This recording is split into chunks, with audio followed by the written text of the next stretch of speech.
Bienvenidos entonces a la 10ª clase sobre este primer libro de Samuel, donde tenemos tanta, pero tanta historia del pueblo de Israel. No tenemos hoy la pantalla porque todavía no la tenemos, porque la computadora no se ha dignado a aprender. Está haciendo updates o alguna cosa así, pero vamos a comenzar de cualquier manera haciendo un pequeño repaso, muy pequeño porque queremos avanzar rápido, pero recuerdan que estábamos con la vida de Saúl, primer rey de Israel. Estábamos con que el pueblo le había pedido a Saúl, le había pedido a Dios, el pueblo de Israel le había pedido un rey. A regañadientes, podríamos decir, Dios le había concedido al pueblo de Israel un rey, aunque Dios dijo, de entrada, no es lo que ustedes necesitan. Pero el pueblo se había puesto muy firme en esa oración y Dios decide concederle al pueblo un rey, aunque Dios ya sabía que eso no iba a funcionar a la perfección como el pueblo pensaba. Pero el pueblo necesitaba tener un rey que los guiara a la batalla, ver a su líder adelante. Samuel ya estaba muy anciano y los hijos de Samuel no estaban cumpliendo una buena tarea como sacerdotes ni como líderes. Entonces se encuentra que el pueblo dice, vamos a volver otra vez a lo que nos había pasado antes. Dice que teníamos un sumo sacerdote que nos causaba problema y que sus hijos eran malísimos y el sumo sacerdote no tenía la fuerza para controlarlos. El pueblo le pide a Dios y le pide a Samuel un rey, concede un rey. Ese rey es Saúl. Estábamos estudiando algunas cosas en la vida de Saúl. Llegamos a un momento que vimos en la clase pasada, grandes equivocaciones en la vida de Saúl, y donde Dios dice, bueno, ya se agotó mi paciencia con Saúl y él no va a llegar a ningún lado. Él definitivamente no va a poder seguir como rey de mi pueblo, y entonces convoca nuevamente Dios a Samuel para que busque y unja al que iba a reemplazar a Saúl en el trono, o sea, al rey David. Entonces habíamos visto en la clase pasada lo que consideramos las dos principales desobediencias de Saúl, las más violentas, las más fuertes. La última, cuando deja con vida a un rey y a todas las pertenencias de una ciudad que Dios le dice que había que tomarla y destruirla, y Saúl ve, y para quedar bien con su ejército, le deja que el ejército se quede con lo mejor de los animales, lo mejor de las vacas, de los demás animales, y cuando Samuel lo confronta, Saúl le dice, no, nos quedamos con los animales para sacrificarlos y nos quedamos y capturamos al rey de esa ciudad, Agag, para que entonces ahora lo juzguemos, y entonces empieza a cambiar las cosas y por supuesto Samuel ya no acepta todas esas disculpas y Dios ya de cualquier manera había decidido a ungir un nuevo rey. Habíamos leído este pasaje, lo vamos a leer nuevamente en esta clase, cuando Saúl, en 1 Samuel 15, cuando Saúl le dice, pero yo sí obedecí al Señor. Está discutiéndole a Samuel, le está diciendo, pero yo sí obedecí al Señor, insistió Saúl. Cumplí la misión que él me encargó, traje al rey de Agag, pero destruí a todos los demás. Entonces mis tropas llevaron lo mejor de las ovejas, de las cabras, del ganado y del botín, para sacrificarlos al Señor tu Dios en Gilgal. Miren cómo empieza a cambiar las cosas porque se ve presionado por el profeta que le dice, no cumpliste lo que Dios te dijo. Pero Samuel respondió, ¿qué es lo que más le agrada al Señor? ¿Tus ofrendas quemadas y sacrificios o que obedezca su voz?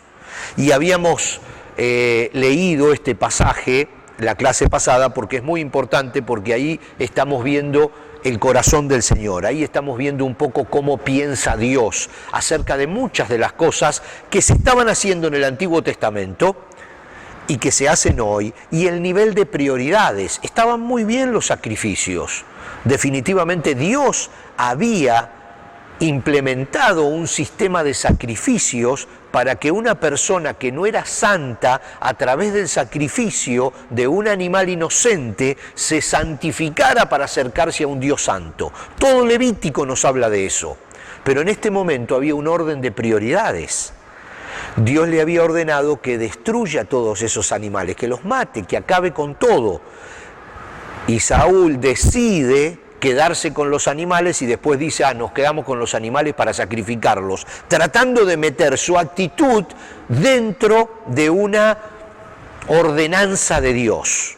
Entonces Samuel le dice algo que es como para que nosotros tengamos en cuenta. Le dice, ¿qué es lo que más le agrada al Señor? ¿Tus ofrendas quemadas y sacrificios o que obedezca su voz? Escucha, le dice Samuel a Saúl, la obediencia es mejor que el sacrificio y la sumisión es mejor que ofrecer la grasa de carneros. La rebelión es tan pecaminosa como la hechicería y la terquedad tan mala como rendir culto a ídolos. Así que, por cuanto has rechazado el mandato del Señor, Él te ha rechazado como rey. Entonces, aquí empieza, o nosotros vamos a comenzar a estudiar otra historia, que por unos cuantos años es una historia paralela. ¿Por qué? Porque Samuel unge como rey a David, pero David era un niño todavía, era un muchachito, era un joven. Mientras que David crece, Saúl sigue gobernando. Entonces vamos a tener dos historias paralelas allí, hasta que finalmente David toma el trono. Pero hay una historia bien interesante que nosotros tenemos que analizar en ese proceso de las dos vidas paralelas. De Saúl, por supuesto va a intervenir también uno de los hijos de Saúl, que se hace muy amigo de David, la vida de David y cómo se entrelazan. Es muy interesante cómo se juntan esas vidas, cómo Dios hace que Saúl conozca a David, que David conozca a Saúl, que comience toda una relación. Ya van a ver, es verdaderamente interesante, es una novela. Entonces vamos a ver en el capítulo 16, los primeros 13 versículos del capítulo 16 de Primera de Samuel, nos relatan cómo Samuel escucha la voz de Dios con respecto a quién va a ser el sucesor de Saúl. Y es bien interesante porque yo lo he dicho también alguna vez, siempre me hizo acordar esta historia a la historia de la Cenicienta. Porque fíjense que llega, ustedes acuérdense de la historia de la Cenicienta, que el príncipe llega con el zapatito de cristal y ya había recorrido todas las casas de la ciudad buscando a esa mujer que había conocido en un baile y que había perdido el zapatito, y llega a la última casa del pueblo y la dueña de la casa le presenta a sus hijas y todas tenían un pie tremendo y el zapatito era chiquitito. Y entonces le prueba el zapatito a una, no, esta no, le prueba el zapatito a la otra, dice, y eran las últimas mujeres solteras de toda la ciudad. Y entonces el rey le dice a la madre, le dice, pero, dice, no puede ser, dice, ya he recorrido todas las casas de la ciudad, ¿cómo puede ser que esta muchacha haya desaparecido? Dice, ¿no tienes otra hija? Y entonces la mujer dice, bueno, no, sí, no, dice, sí, tengo una hija chica que está limpiando allá arriba, y esa era Cenicienta. Entonces baja Cenicienta, le entra el zapatito, y si ustedes tienen en mente esa historia, ese cuento, van a recordar, ahora cuando yo le estoy leyendo, lo que sucede con David y van a ver la similitud. Resulta que el Señor le dijo a Samuel, Primera de Samuel, capítulo 16, ya has hecho suficiente duelo por Saúl, dice, lo he rechazado como rey de Israel, así que llena tu frasco con aceite de oliva y ve a Belén. Lástima que no tenemos para verlo en la pantalla, pero espero que podamos seguirlo mientras que yo lo voy leyendo, ¿no? Dice, llena tu frasco con aceite de oliva y ve a la ciudad de Belén. Busca un hombre llamado Isaí, que vive allí, porque he elegido a uno de sus hijos para que sea mi rey. Pero Samuel le preguntó, ¿cómo puedo hacerlo? Si Saúl llega a enterarse, me matará. Lleva contigo una novilla, le contestó el Señor, y di que has venido para ofrecer un sacrificio al Señor. Invita a Isaí al sacrificio y te mostraré cuál de sus hijos ungirás para mí. O sea, Dios ya tenía todo preparado y le iba a mostrar a Samuel cuál de los hijos de Isaí iba a ser el futuro rey de Israel. Dice, así que Samuel hizo como el Señor le indicó. Cuando llegó a Belén, los ancianos del pueblo salieron al encuentro temblando. Recuerden que Samuel era el gran líder de Israel, se lo compara con Moisés. La Biblia lo compara con Moisés. Estamos hablando de un grande que llega a una ciudad que era un pañuelito, Belén. Los ancianos de la ciudad, los ancianos gobernantes salen al encuentro temblando porque dicen, el profeta llega a nuestra ciudad. Entonces, dice, ¿qué pasa?, le preguntaron los ancianos. ¿Vienes en son de paz?, le dicen. Sí, contestó Samuel, vine para ofrecer un sacrificio al Señor. Purifíquense y vengan conmigo al sacrificio, le dice Samuel a los líderes de la ciudad de Belén, a los ancianos. Luego Samuel realizó el rito de la purificación para Isaí y sus hijos y también los invitó al sacrificio. Cuando llegaron, Samuel se fijó en Eliab y pensó, seguramente este es el ungido del Señor.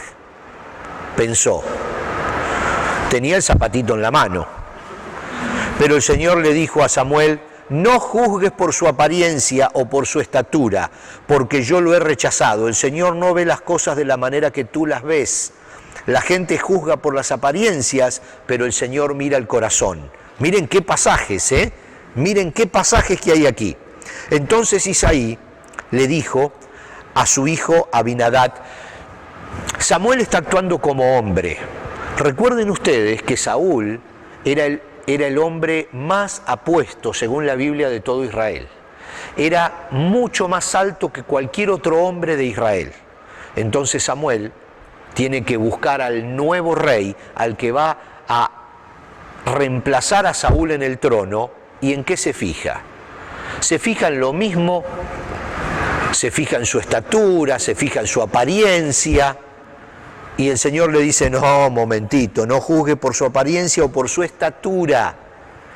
Recuerden esto, Samuel estaba medio tabulado en su mente, porque el otro era tan alto, Saúl era tan alto, que él decía, bueno, el próximo rey de Israel tiene que ser un hombre alto. Entonces le dice, no, momentito, no juzgue por su apariencia ni por su estatura, porque yo lo he rechazado. Dice, el Señor no ve las cosas de la manera en que tú las ves. La gente juzga por las apariencias, pero el Señor mira el corazón. Entonces Isaí le dijo a su hijo Abinadab que caminara delante de Samuel, pero Samuel dijo, este no es el que el Señor ha elegido. Después Isaí llamó a Simea, pero Samuel dijo, tampoco es este a quien el Señor ha elegido. Se están acordando de la Cenicienta, ¿verdad? De la misma manera, Isaí le presentó sus 7 hijos a Samuel. Pero Samuel le dijo, el Señor no ha elegido a ninguno de ellos. Y la cosa se estaba empezando a poner difícil, porque Dios le dijo, ve a la casa de Isaí, que uno de sus hijos es el que va a ser futuro rey de Israel, y ya habían pasado 7 hijos, sus 7 hijos, y Dios le decía que ninguno de ellos era. Después Samuel preguntó, ¿son estos todos los hijos que tienes? Queda todavía el más joven, contestó Isaí, pero está en el campo cuidando las ovejas y las cabras. Manda llamarlo de inmediato, dijo Samuel, no nos sentaremos a comer hasta que él llegue. Entonces Isaí mandó a buscarlo. El joven era trigueño y apuesto y de hermosos ojos. Y el Señor dijo, este es, úngelo. Al estar David de pie entre sus hermanos, Samuel tomó el frasco de aceite de oliva que había traído y ungió a David con el aceite. Y el Espíritu del Señor vino con gran poder sobre David a partir de ese día. Y luego Samuel regresó a Ramá. Fíjense cómo encontramos entonces a un Samuel que va a un lugar donde Dios le dijo que tenía que ir y le confirma quién va a ser el futuro rey de Israel, y era el último de los hijos de Isaí que vivía en Belén, el último, el más chico y el que estaba trabajando en el campo, que ni siquiera lo habían tenido en cuenta para el sacrificio, porque Samuel había venido a sacrificar y había llamado a los ancianos y a Isaí con sus hijos. Isaí trajo al sacrificio un evento bien importante porque estaba Samuel, no era cualquier sacerdote, estaba Samuel allí. Sin embargo, Isaí había llamado a todos sus hijos, casi todos sus hijos, para estar presente en ese gran evento junto con los líderes de la ciudad, y no había llamado a su hijo más chico, que lo había dejado cuidando las vacas o las ovejas o las cabras.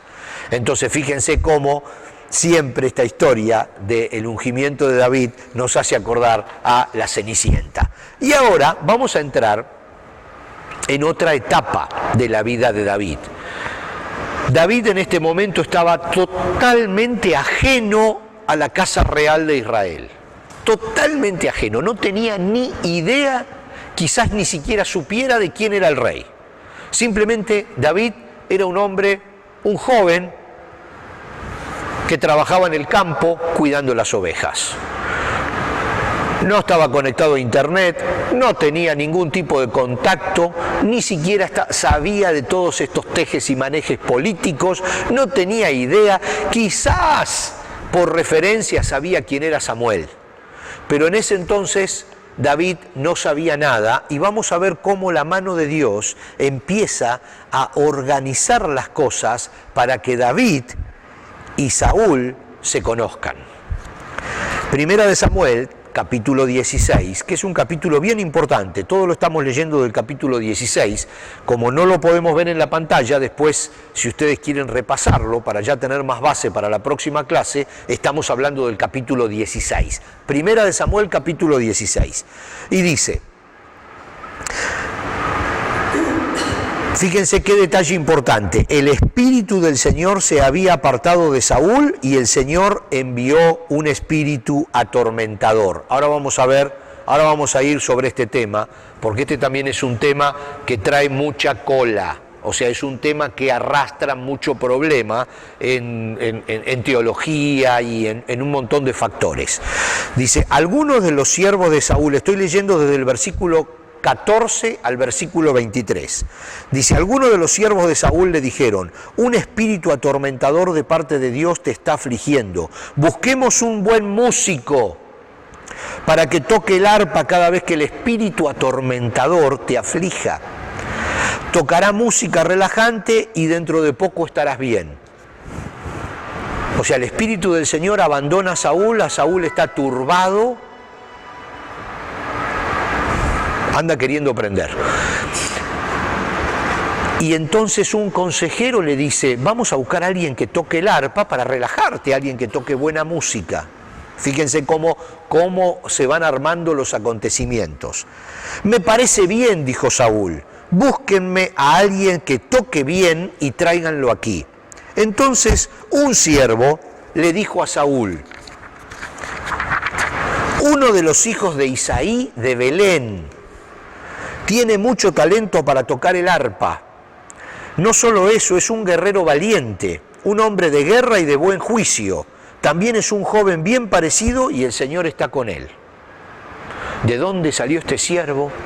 No tenemos ninguna relación, ninguna referencia, ningún nombre, pero vemos una persona que no sabemos quién es, que le dice a Saúl, al rey, en el oído, tienes que llamar a tu presencia a un joven que toca bien, que vive en Belén, una pequeña ciudad, que es el último de los hijos de un hombre que se llama Isaí, que lo único que hace es cuidar las ovejas, pero que ha demostrado ser muy valiente porque ha luchado contra leones y contra osos, cuidando las ovejas, y además es una persona que toca bien el arpa, que es bien parecido, que es agradable.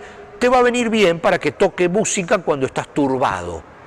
El siervo al rey.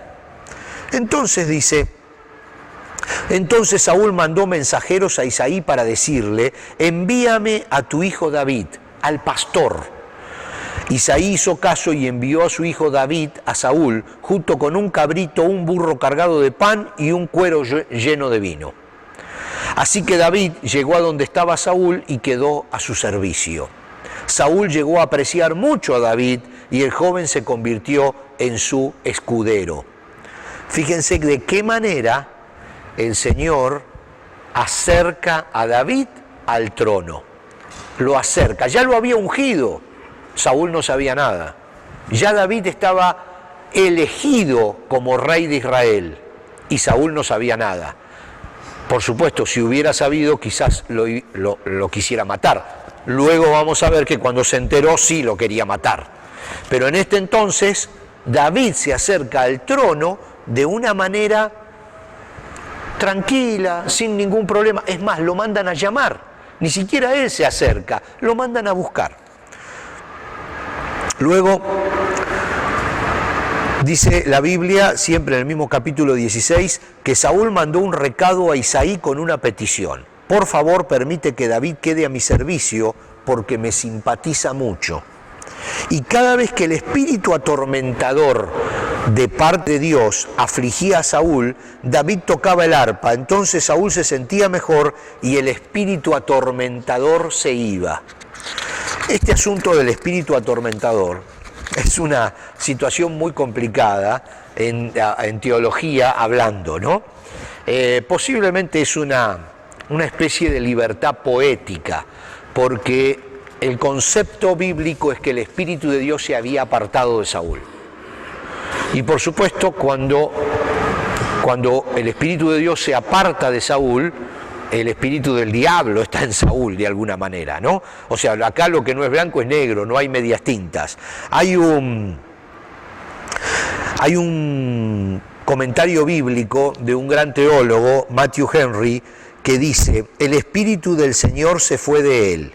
Si Dios y su gracia no nos gobiernan, el pecado y Satanás tomarán posesión de nosotros. El diablo, por permisión divina, perturbó y aterró a Saúl. Este es un comentario bíblico de Matthew Henry, que es una persona muy, muy respetada. Acá tenemos una situación. El Espíritu del Señor se aparta de Saúl porque Saúl se apartó de Dios, lo desobedeció y todavía trató de engañar al profeta Samuel, diciéndole que algunas de las cosas que había hecho las había hecho con buena intención, cuando definitivamente no había tenido ninguna buena intención. Entonces, la Biblia es clara cuando dice que el Espíritu del Señor se aparta del rey Saúl. Entonces, el Señor permite que Satanás lo atormente. Se hace a un lado y permite que Satanás lo atormente, porque ese tormento que iba a tener, posiblemente un problema mental, porque fíjense que el consejero le dice que necesita a alguien que le toque música como para relajarlo. Posiblemente eran ataques de nervio, era alguna situación, quizás algún problema depresivo. O sea, el hombre estaba atormentado. Eso abre la puerta para que un consejero le diga: llamemos a alguien que toque música para relajarte. Y de esa manera David entra en escena en Palacio Real al lado del rey. Al lado del rey. Entonces vamos viendo cómo, de alguna manera, las cosas se van entretejiendo para que la voluntad de Dios se cumpla en su tiempo. Porque David tenía que llegar a ser el rey de Israel, pero no tenía nada que ver con la casa real, no tenía ningún tipo de conocimiento, y como el Señor lo acerca al rey, el rey simpatiza con David, David queda al servicio del rey, como escudero del rey. ¿Y qué significa? Que empiezan a pasar los años y David, al lado de Saúl, comienza a aprender el manejo de una nación. David empieza a estudiar, sin quizás ser consciente, cómo se manejan las cosas. Cómo se maneja el palacio, cómo se manejan las distintas tribus, los consejos, los ancianos. Imagínense, estamos hablando de una nación, cómo se maneja una nación. David comienza al lado de Saúl a aprender a manejar Israel. Quizás no era el mejor profesor, pero era el rey, era el que lo estaba haciendo. Entonces Dios lo acerca estratégicamente para que David se eduque en el palacio. Lo saca de donde está, ya habiéndolo elegido, y lo pone como escudero del rey que ya había destituido. Entonces, en ese momento, imagínense, es por eso le digo que es una novela. En ese momento ni Saúl ni David sabían realmente lo que estaba pasando, pero cuando nosotros lo vemos en perspectiva y vemos cómo el Señor va armando la cosa, vemos cómo acerca a David al trono y lo comienza a entrenar. Sucede uno de los acontecimientos también más conocidos de toda la Biblia, donde David toma ya una relevancia muy importante, y es el evento con el famoso gigante Goliat.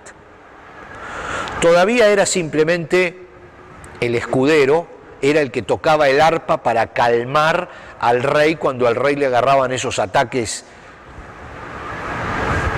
histéricos, no tengo ni idea qué era, la Biblia no aclara, cuando ese espíritu atormentador lo atormentaba, lo mandaban llamar para que este muchacho toque el arpa y ahí tranquilito, todo se relajaba. Hasta ahora era eso. Ahora viene un evento clave, un evento que empieza a dar vuelta todo en favor de David. Y también lo tenemos que ver en perspectiva, cómo el Señor va preparando todos los acontecimientos.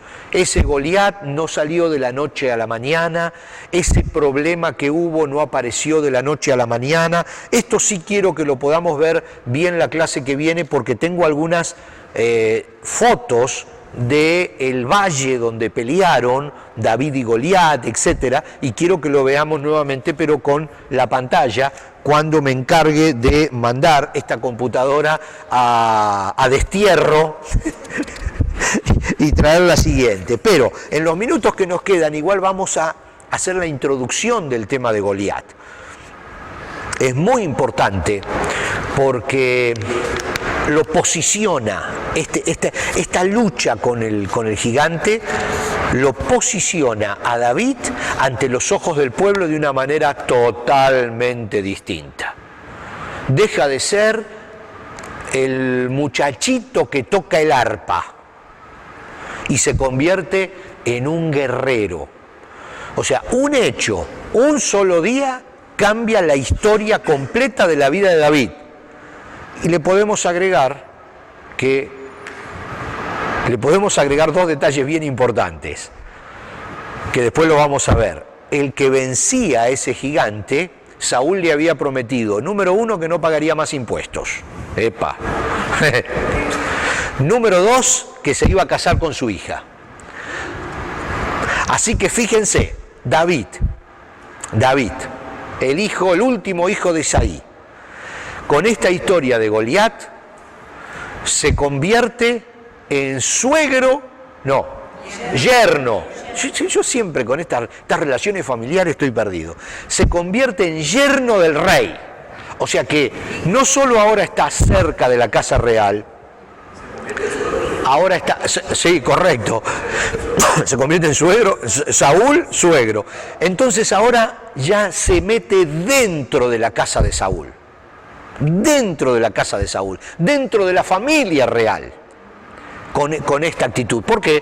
Porque aparece un gigante que nadie sabe de dónde salió, un gigante monstruoso que tiene aterrado a todo el pueblo de Israel, hasta el punto de que Saúl ya no sabe qué más hacer y ofrece a su propia hija y no pagar impuestos, que era peor que la hija, ¿no? Imagínense ofrecer que no va a pagar más impuestos la persona que venza al gigante, era algo serio en esa época, como ahora, ¿no?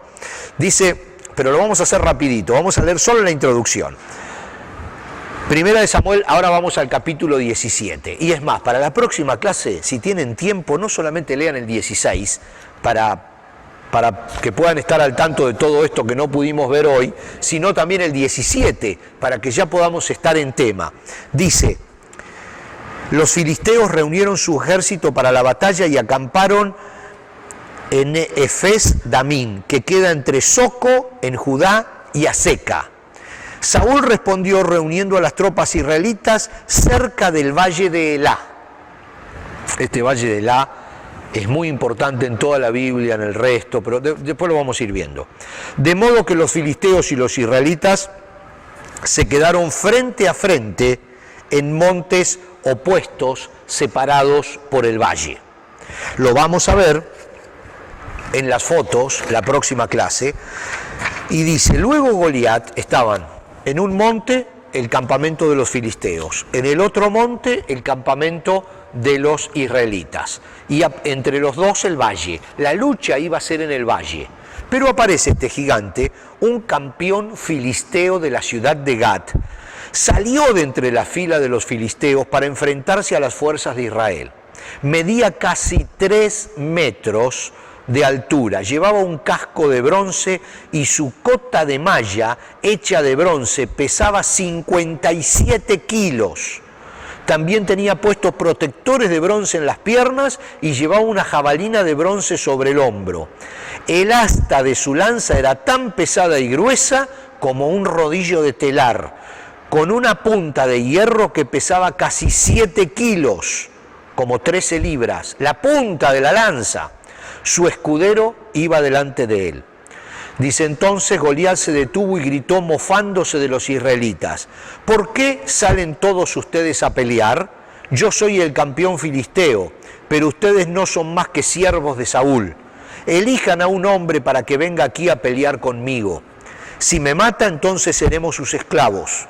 Pero si yo lo mato a él, ustedes serán nuestros esclavos. Hoy desafío a los ejércitos de Israel, envíenme a un hombre que me enfrente.